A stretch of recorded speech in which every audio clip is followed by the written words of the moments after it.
அனைவருக்கும் வணக்கம். இந்த கேள்வி டிஎன்பிஎஸ்சி குரூப் 4ல 2022ல கேட்கப்பட்ட வினா.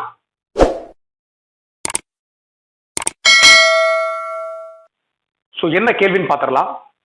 பி மற்றும் கியூவின் மீப்பெரு பொது வகுத்தி, அதைத்தான் நான் இப்ப எழுதியிருக்கேன். மீப்பெரு பொது வகுத்தி எக்ஸ் மற்றும் Q ஈக்குவல் டு XY எனில் PQவின் மீச்சிறு பொது மடங்கு கீழ்கண்டவற்றுள் எது அப்படின்னு கேட்டிருக்காங்க. இப்ப நம்ம ஒரு விஷயம் தெரிஞ்சுக்கணும். பொதுவா மீப்பெரு பொது வகுத்தியோ இல்ல மீச்சிறு பொது மடங்கோ கேட்டாங்கன்னா எப்படி போடணும்னு நமக்கு தெரியும். ஆனா இந்த மாதிரி ஒரு 2 எழுத்துக்களுடைய அல்லது 2 எண்களுடைய மீப்பெரு பொது வகுத்தியை கொடுத்துட்டு மீச்சிறு பொது மடங்கு என்னன்னு கேட்கறது, இந்த மாதிரியான வினாக்கள் வந்துச்சுன்னா நமக்கு முக்கியமா தெரிஞ்சுக்க வேண்டிய ஒரு விஷயம் இருக்கு. என்ன அப்படின்னு பாத்தீங்கன்னா, மீசிமாவுக்கும் மீப்போவாவுக்கும் என்ன தொடர்புன்னு நமக்கு தெரியும். இப்ப நமக்கு 2 எண்களோ அல்லது 2 எழுத்துக்களோ கொடுத்துட்டு அவற்றினுடைய மீசிமா மீப்போவா தான் கொடுத்திருப்பாங்க இல்லையா? அப்படி பார்க்கும்போது இங்க பாருங்க, கொடுக்கப்பட்ட எண்களின் பெருக்கல் பலன், நல்லா ஞாபகம் வச்சுக்கோங்க, நான் சுருக்கி எழுதியிருக்கேன். கொடுக்கப்பட்ட எண்களின் பெருக்கல் பலன் ஈக்குவல் டு மீசிமா பெருக்கல் மீப்போவா. அதாவது அந்த எண்களுடைய மீசிமா மற்றும் மீப்போவாவை பெருக்கிறதுக்கு சமமா இருக்கும். ஃபார் எக்ஸாம்பிள், இப்ப நமக்கு கொடுத்திருக்கிறது பி மற்றும் கியூவின் மீசிமா மீப்போவா பத்தி பேசியிருக்காங்க. அப்போ கொடுக்கப்பட்ட எண்கள்ங்கிறது, கொடுக்கப்பட்ட எழுத்துக்கள்ங்கிறது பி மற்றும் கியூ. அப்போ இந்த பி மற்றும் கியூ இவற்றை பெருக்கிறதுக்கு இவற்றினுடைய எல்சிஎம்மும் ஹெச்சிஎஃப்யும் பெருக்கிறதுக்கு சமம் அப்படின்னு வச்சுக்கோங்க.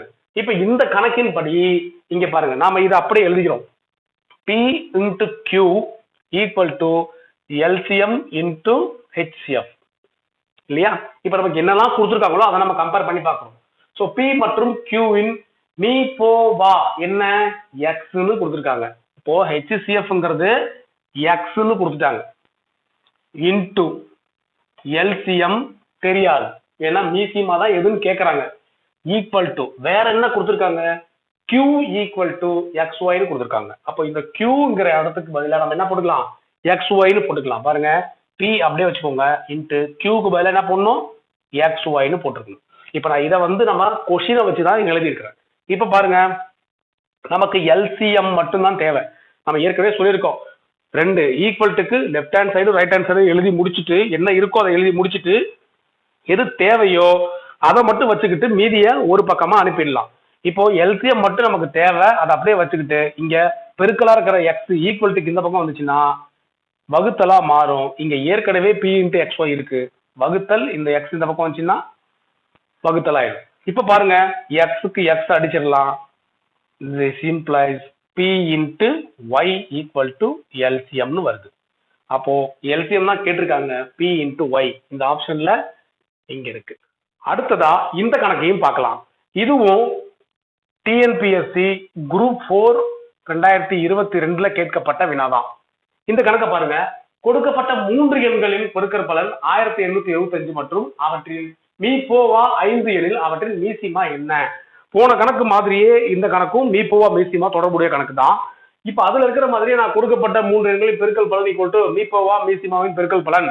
அப்போ 5 பெருக்கல் மீசிமா ஈக்குவல் டு இந்த 1875. அப்ப அதை 5ஆல் வகுத்தா 375 வந்துடும் அப்படின்னு நீங்க போட்டீங்கன்னா அது தவறு. ஏன் சார் அப்படின்னு கேட்டீங்கன்னா, இங்க பாருங்க, இப்போ இந்த கணக்கு நல்லா கவனமா பாருங்க. மீப்போவா 5ன்னு சொல்லிருக்காங்க அப்படிதானே? அப்ப நான் ஏதோ ஒரு எக்ஸ் ஒய் இசட்னு ஒரு ஃபேக்டர் எடுத்துக்கிறேன், நம்பர் கிடையாது. இது எல்லாத்தையுமே 5ஆல பெருக்கிறேன்னு வச்சுக்கோங்க. இப்படி உள்ள ஒரு நம்பர் தான் கொடுக்கப்பட்ட 3 எண்களா இருக்க முடியும். ஏன், இந்த 3உடைய பொது காரணி 5, இந்த 3 5ஆல டிவைட் ஆகும். அப்ப இதோட மீப்போவா 5 அப்படின்னு நான் கன்ஃபார்ம் பண்ணிக்கிறேன்.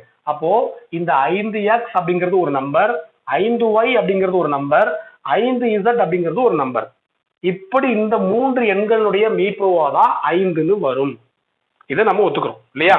சரி, இப்ப இந்த 3 எண்களின் பெருக்கல் பலன் 5x பெருக்கல் 5y பெருக்கல் 5z ஈக்குவல் டு 1875ன்னு கொடுத்துருக்காங்க. இப்ப இது 3உடைய பெருக்கல் பலன் 1875. சாரி மீப்போவா வந்து 5 காமனா வரும் சொல்றேன். அப்ப மீசியமா என்ன வரும்? நாம தான் அந்த எண் இப்படித்தான் இருக்கும்னு சொல்லியாச்சு இல்ல, போட்டு பாத்திர வேண்டியதுதான். பாருங்க 5x, 5y, 5z, இதுக்கு எல்சிஎம் போடுவோம். சரியா? ஃபர்ஸ்ட் HCF போடுவோம், அப்புறம் எல்சிஎம் போடுவோம். HCF போட ஃபர்ஸ்ட் 5ஆல 3ஐயும் டிவைட் பண்ணலாம். அப்போ x வந்துரும், இங்க y வந்துரும், இங்க z வந்துரும்.